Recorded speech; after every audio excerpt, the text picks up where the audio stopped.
Hello, happy folks. I hope you are having just an absolutely magnificent day today. So for today on Friday for my top 10s. Last week I did a diversion from my top 10 films for a little bit. And that sort of thing in the top 10 board games because I didn't have anything to say. And that sort of thing. I'd done top 10 comedies, top 5 silent films, and that sort of thing pretty recently. And such. And so I thought it would be fun for me to do something a little different, like board games. But it wasn't really. I'd asked, what do you want me to do? Reviews of board games? Do more board games like my next 10? Something like that. It didn't seem to sell. So, folks, we're back to films and that sort of a thing. So now we're going to be looking at my top 10 indie films, independent films of all times and such. There was a huge indie sections back in the 90s, and there's a lot of great indie films from there, as well as earlier, too. Love it lots. So we've got 10 films for you folks to take a look at, as well as 2 honorable mentions. Get started with. Now, these won't be reviews and no spoilers, just a heads up. Alright, so let's start with my first one. Honorable mention number 1. This is Casa de los Bebés, 2003. It's by John Sayles and starring a huge cast of older ladies that were specifically written by him. Like Marcia Gay Harden, Maggie Gyllenhaal, Daryl Hannah, Susan Lynch, Mary Steenburgen, Lily Taylor, and Rita Moreno too. So the idea here is that you have the interacting of all these ladies that are trying to have children for various reasons and adopt them in a Spanish country. It's unnamed in the film, so we just don't know. But it was filmed in Mexico. So Rita Moreno is the head of that. So you're going to learn all these people's lives, all these people's stories, all these people's interactions. They got great chemistry, great stuff, lots. I think something is written for women that are more middle-aged, and typically outside of that, I think it's great stuff. Love it lots for all those reasons. Love going back to it again and again and again by John Sayles. This will not be the last John Sayles. Just heads up, because John Sayles is my favorite independent filmmaker. Also, as a heads up, in case some of these I looked to see if some of these were indie, because some films that I thought were indie weren't when I started to add them to this list. I always thought that some things, but then some other things. So some things I couldn't find when I looked them up, or in their descriptions I couldn't find on anything. So you might see some films in here that are classed as indie by me, but you wouldn't probably consider it. But that's fine. Alright, so honorable mention number 2 is The Usual Suspect from 1995. It's directed by Bryan Singer. It stars Kevin Spacey, Gabriel Byrne, and Chaz Palminteri, among many others. It's a strong film. Love it lots. The ideas here. It's a stronger film. That sort of everything that definitely has a lot of stuff going for it. And that sort of thing. I think it's definitely a good stuff, good film, good interactions, good chemistry, lots. Everything's amazing. I put it on the map in a major way. Alright, thanks. Number 10 is Night of the Living Dead from 1968 by George Romero and starring Dwayne Jones and Judith O'Dea. Night of the Living Dead was my favorite horror film from the 60s and 70s, so you would expect it probably to do well here too. In fact, it's actually not that uncommon for it to hit top 10, but back here at number 9, number 10, I saw on some lists like IMDb and stuff. So that I like to review before I come up with these things. Remember, this isn't the definitive. This is mine. Casa de los Babies isn't on anybody's list. It's just mine. So there you are. But I think Night of the Living Dead is an absolute classic. Let's. Great number 9 is Eternal Sunshine of the Spotless Mind. So this is from 2004 by Michael Gondry, and then starring Jim Carrey, Kate Winslet, and Kirsten Dunst. I actually saw this in theaters. I loved it a lot. That was an absolute classic stuff. What Kate Winslet does to her is just absolutely toward it for us. I love it lots. And this is pretty much, sorry Jim Carrey fans, this is the only Jim Carrey film I actually like. I actually think he's pretty good now. Sorry. Alright. That's Eternal Sunshine. Hitting number 9. Alright. right, and then hitting number 8 is a very, very common one that's cited by fans, but I didn't see it on all the list, sorry. But that is number 8, The Ice Storm by Ang Lee from 97, starring Kevin Kline and Joan Allen and many others like Elijah Heel, the Florida guy you would know later, and stuff like that. I think it's a very, very strong, and Tobey Maguire too. This is a very, very strong film. Love it lots. The ideas of what's happening, it's incredibly strong, incredibly great. The chemistry is here between all the various characters. It's pretty strong too. So that's The Ice Storm by Ang Lee, hitting number 8. And then number 7 is the sports film Eat and Out from 1988 by John Sayles. Again, here it is again. Starring June Cusack, Clifton James, Michael Lerner, and Christopher Lloyd, among many others. This tells the Black Sox story when they would go resort to the gambling in order to make that money. And so it sort of humanizes them in their story. And if they actually make money, even though they did well, and were treated like crap by everybody. That sort of thing. I think it's very, very strong stuff. And that's 8 Men Out, number 7. Sorry, 8 Men Out isn't 8. All right, number 6 is an obvious one, Everything Everywhere at All at Once from 2022. This just a couple of years ago. It's the most recent film that's hidden in my list. It's by the Daniels. It stars Michelle Yeoh, Stephanie Hsu, and Ki Hui Kwan. It's a great film. Love it lots. I saw it in theaters too. It's Michelle wants his best role. Won some Oscars, suitably so. I think it's an absolute classic stuff too. It's a little uncomfortable at times, and so I wouldn't want to go back and rewatch it a second time. But it's good stuff. I like it lots. That's number 6. Everything Everywhere All at Once. Now number 5. Top 5 time.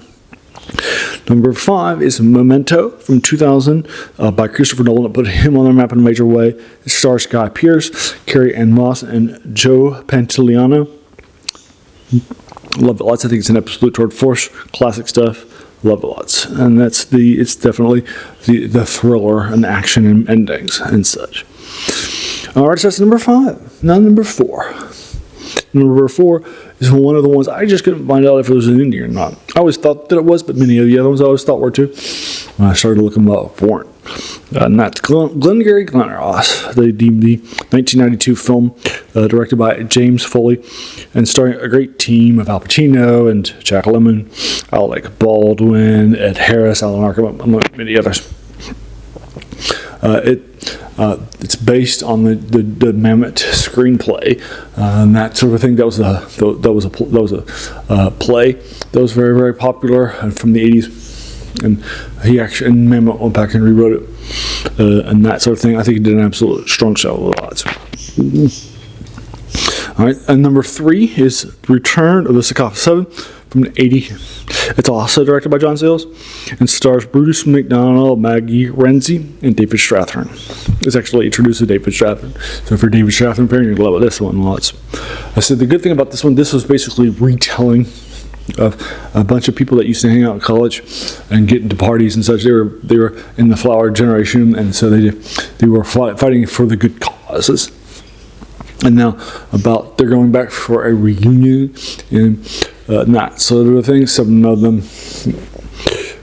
So I think you'll like it lots. So that's number 3, Return of the Secaucus 7. Number 2 is Mate 1 from 87. It's directed by John Sayles and starring Chris Cooper, James Earl Jones, and Mary McDonald, among many others. I definitely love Chris Cooper's introduction here as an actor. So if you like Chris Cooper, you'll like this too. James Earl Jones does a great job here too. Love it lots. It's actually nominated for Best Cinematography that year. I think he should have won. That's my favorite John Sayles film. So I told you would expect to see him, but he has to be number 2. Sorry, West Virginia fans, where I live. Grew up. Now number 1 has to be Donnie Darko from 2001 by Richard Kelly and starring Jake Gyllenhaal and Jonah Malone. Actually, Merrick McDonald too, ironically enough. So yeah, it's good stuff. Love it lots. I think it definitely put indie films back on the map in a major way. Sold very well in discs and so forth. Not well in theaters, but everybody talks about great word of mouth. Strong stuff. It's more of I do not like the director's cut. I've seen it.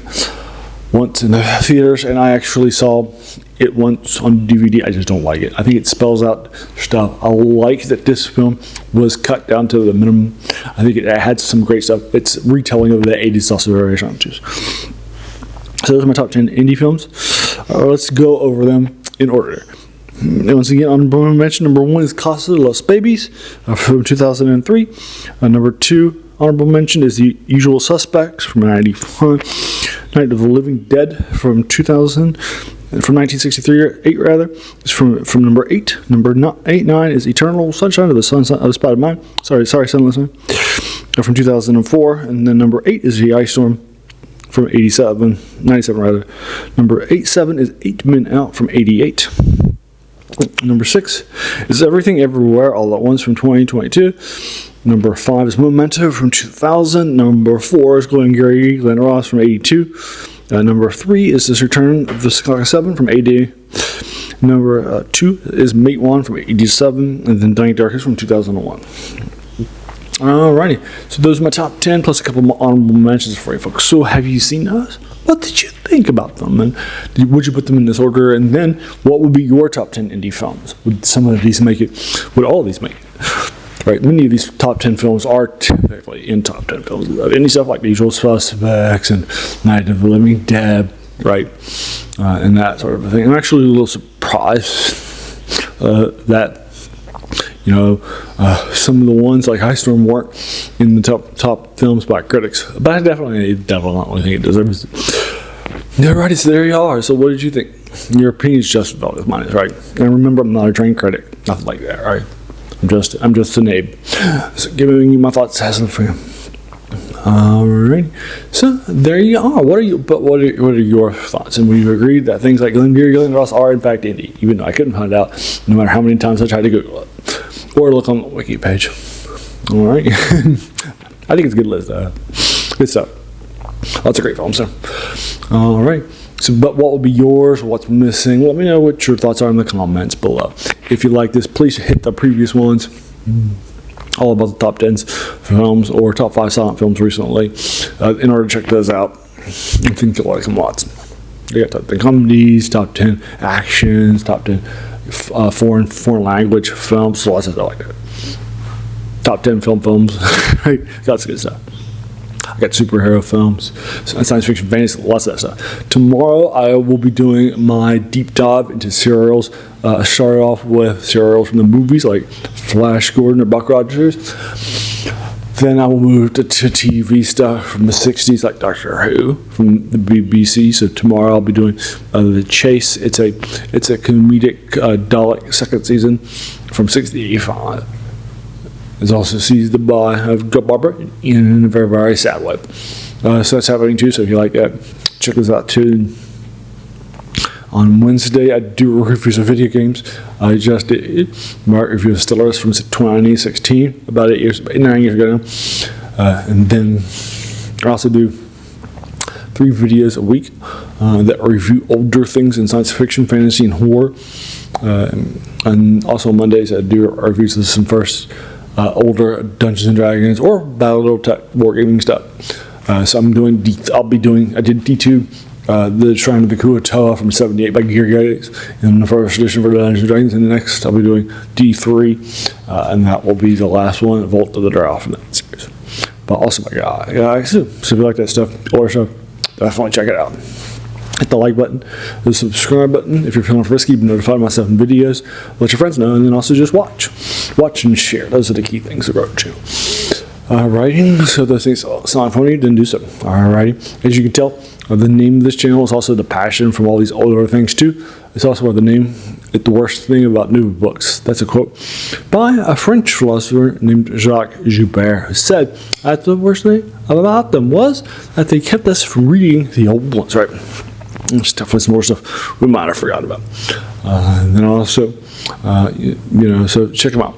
And then thank you so much for taking some time out of your day and just investing it and watching my videos, right? Because we all have so many things, right, that are happening in our lives, and we're pulled in so many different directions. So the fact that you spend the time with me, that's incredibly humbling. And so I appreciate that so very, very much. So Thanks again, and have an amazing day.